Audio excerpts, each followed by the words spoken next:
అన్న చావా మొన్న హిందీలో రిలీజ్ అయింది, ఇప్పుడు తెలుగులో రిలీజ్ అవుతుంది, ఎలా అనిపిస్తుంది అన్న? హిందీలో రిలీజ్ అయినప్పుడు నేను అక్కడక్కడ కొన్ని ఇన్స్టాగ్రామ్ రీల్స్ చూసిన, ఆ సినిమా సంబంధించిన రివ్యూ చెప్తున్నప్పుడు చాలా గుర్తు వచ్చింది. అంటే ఒక ఇండియన్ స్టోరీ, అంటే శాంబాజీ మహారాజా ఛత్రపతి శివాజీ కొడుకు యొక్క స్టోరీ. సహజంగా పుస్తకాలలో చదివినా కానీ ఇట్లా సినిమా ఎవరు తీయలేదు అన్న ఫీలింగ్ వచ్చింది. కానీ నిజంగా స్టోరీ కానీ నిజంగా లక్ష్మణ్ మాత్రం చాలా గొప్పగా డైరెక్ట్ చేశాడు. నిజంగా అంటే కొంచెం ఏం చెప్తాను దాని గురించి మాటలు లేవు. నిజంగా అంత గొప్పగా చరిత్రాత్మకమైన స్టోరీ ఇచ్చిన గొప్ప వ్యక్తి ఆర్చపని చెప్పొచ్చు. నిజంగా అనుకున్నా ఎందుకు తెలుగులో తీయలేరు అనే ఫీలింగ్ వచ్చింది. ఇలాంటి సినిమాలు కదా మనకు కావాల్సింది తెలుగులో అనుకున్నా.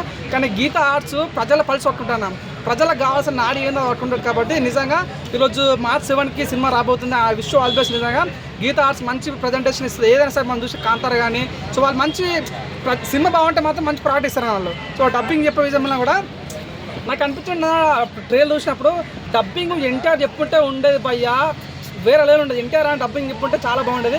సో ఎనీవే మాత్రం బాగా అనిపించింది. రష్మిక మందన కూడా తన వాయిస్ లేదు డబ్బింగ్లో కూడా.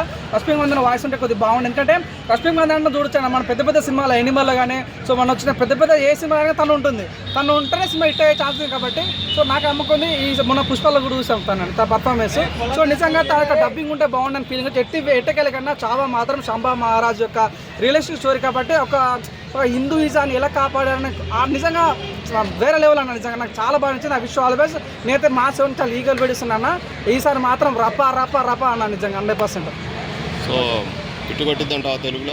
ఇట్టు కొట్టినా ఏనా నాను ఇట్టు మాటలు అట్లా హిందీలోనే పెద్ద రికార్డు కొట్టింది. మన తెలుగు వాళ్ళకి ఏంటంటే సినిమా స్టోరీ కొద్దిగా నచ్చితేనే గుండెలు కొట్టుకుంటాం. అట్లా అంటే మన హిందూయిజం స్టోరీ, మన ఇండియన్ స్టోరీ కాబట్టి ఇంకా ఎక్కడ పెట్టుకుంటామో ఆలోచించు. నిజంగా ప్రాణం కన్నా ఎక్కువ. కాబట్టి 100% ఈ సినిమా మాత్రం రికార్డు నేను చెప్తున్నా, కలెక్షన్ పక్కన నడిచారు. రికార్డు లేపే సినిమా ఇది. నిజంగా నాకు నమ్మకం ఇది పాన్ ఇండియా సినిమా.